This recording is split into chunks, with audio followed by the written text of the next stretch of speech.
That's the current one, but we can't approve the April 2nd. Cute little hotel. It was nice. Yeah. We had a We just have to bakery. keep holding it over until we have the right mix. Darn, I was hoping to Yeah, that's how it works. One of our. We'll get him. We'll get him. So he brought. Hello, everyone. Would like to welcome you to the regularly scheduled Planning Commission meeting dated June 16th, 2014. I'd like to start with a roll call, please. Commissioner Cooper, Commissioner Campbell. Here. Commissioner Vaterlos, Here. Chair Brown, Here. Commissioner Gordon, Commissioner Niblin, Here. Commissioner Evans. Present. Thank you. Commissioner Niblin, would you lead us in a salute to the flag, please? Thank you. I will. Pledge allegiance To the flag of the United States of America and to the republic for which it stands, one nation, under God, indivisible, with liberty and justice for all.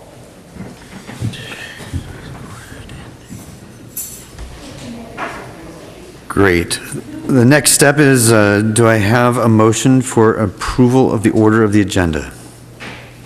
Commissioner Evans. I move, unless there's a difference of thought, I move to accept the order of agenda. Commissioner Campbell. I'll second. All in favor, vote. And the vote is 5 in favor.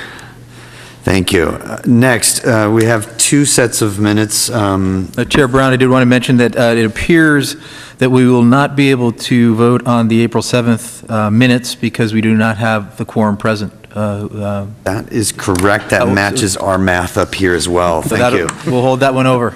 We are ready to roll with the May 5th minutes.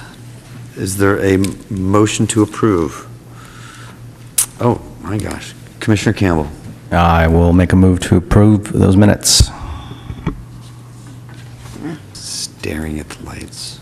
Commissioner Vados. I'll second. Thank you. All in favor?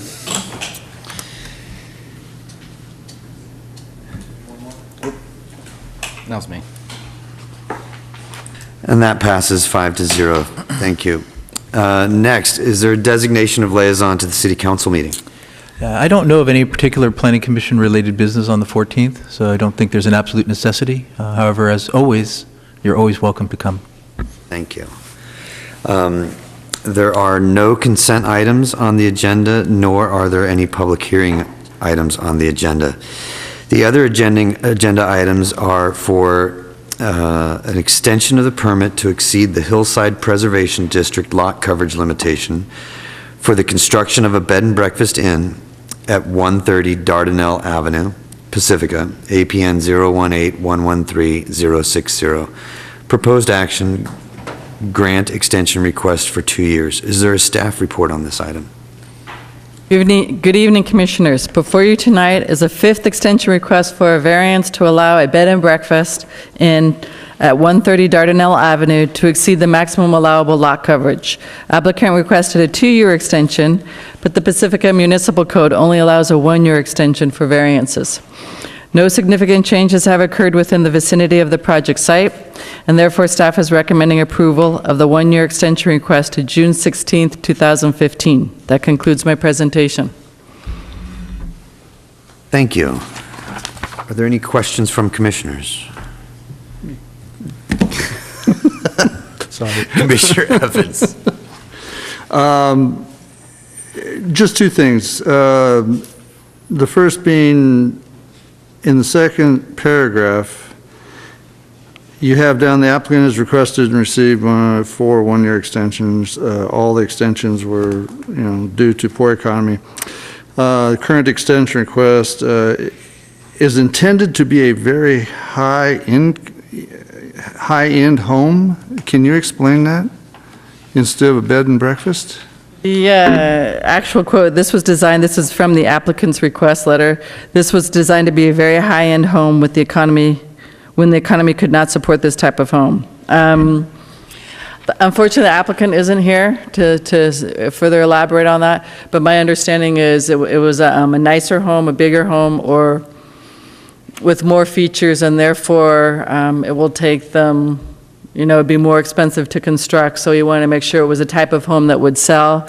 The bed and breakfast portion of it is just one room for 10 days, and that satisfies the requirement for a bed and breakfast, which appears to be pretty minimal, so the applicant feels that they can still produce a high-quality, expensive home and sell it I guess that at was some my... point.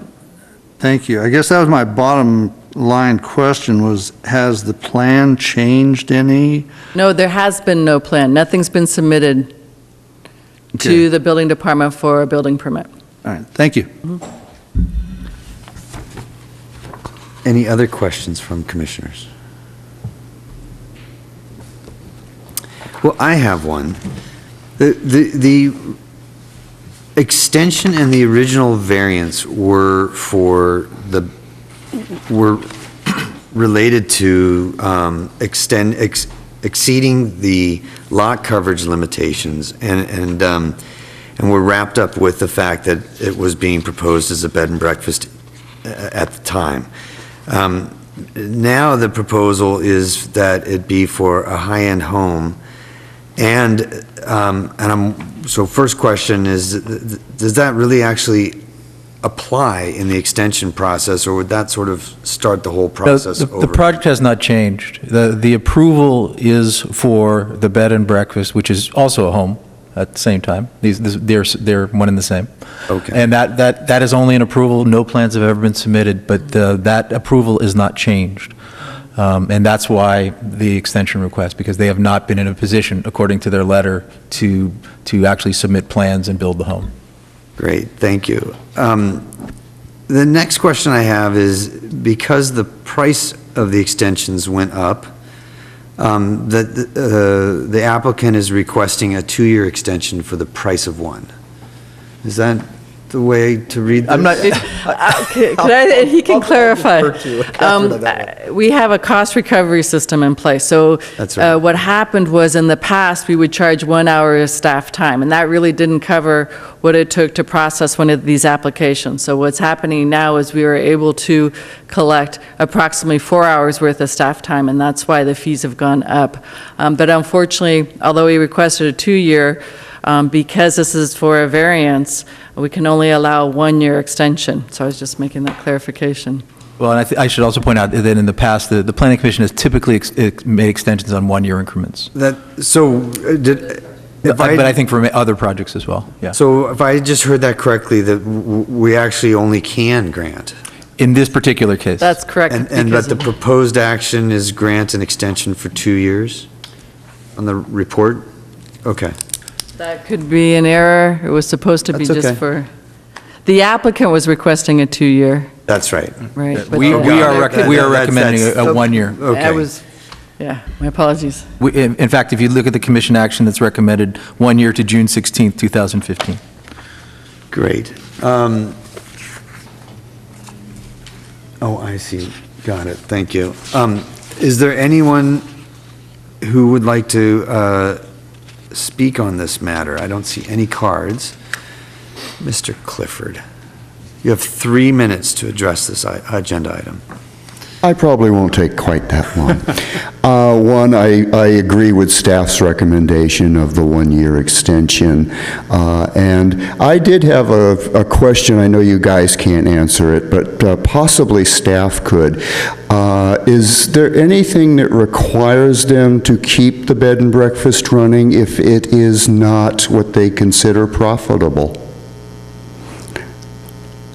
Yeah. I don't know if we're prepared to answer the question right now. I'd probably have to look at the code and see if there's some mandatory requirement to, once you have a bed and breakfast, to continue having a bed and breakfast. I would just, from a sort of common sense standpoint, I would think not. But That's what I thought when we were voting on it, Right. that it was probably something that wasn't actually ever going to happen. Thank you very much. Thank you. Seeing no other questions, oh, no. Commissioner Niblin. Thank you. I just wanted to ask a question about, that was raised by something I heard earlier. Given that we're now recovering, it sounds like more fulsomely the staff time involved in processing these applications, And I recognize that it sounds like under the city code, we're only able to extend these a year at a time, at least the one we're talking about here. Is there any thought on staff's part that it might make sense to, look at a longer period, given the... Well, as you know, we've had some conversations about the extension process generally. We haven't made a lot of progress in sort of, I think, maybe bringing some changes, some needed changes. I think we all agree to that process. I would hope that we will continue to try. And actually, the stipulation for the 1 year on a variance, that was sort of news to us. We just saw that today, Sure. or when we prepared this packet. So I think that would be another part of the code perhaps we'd want to examine if we ever were going to touch on the extension process again. Excellent. Okay, thank you. Thank you. Commissioner Campbell. Yeah, and just to get to your point, we have discussed that on the commission a couple times at length about whether we should have 1 or longer years for some of these projects. And some of the projects that usually when it comes up, it's for projects like these that had some controversy, a lot of sharp edges, and the commission, at least in the past, was always more eager to see them again. Not to see it again. Yeah, right. I know. Like no good deed goes unpunished. But it was thought, at least, that it would be a good thing to revisit these things more often than to let them just disappear for 2-3 years at a time. Well, particularly if we're successful in sort of revisiting the whole extension process, because there was actually discussions about limiting the process as well, maybe not having an infinite number of extensions, which is the case today. Very well. Seeing as there's no more questions from my fellow commissioners, is there a motion? Commissioner Niblin. I'll move that the Planning Commission extend PV 49608 for the Bed and Breakfast Inn at 130 Dardanelle Avenue for 1 year to June 16th, 2015. Commissioner Evans. I'll second that motion. Okay, all vote. And that passes 5-0. Thank you. Next on the agenda is commission communications. Would any of you like to share anything in this meeting? Quiet group. Staff communications. I have nothing additional.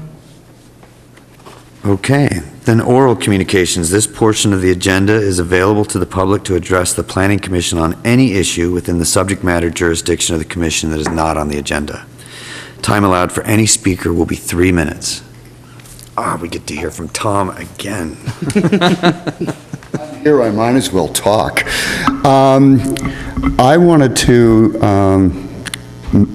touch on the infinite extensions, and I am one of those people who thought it was really a bad idea to carry extensions on forever, partly because you approve projects, but then they never get built, and who takes the heat?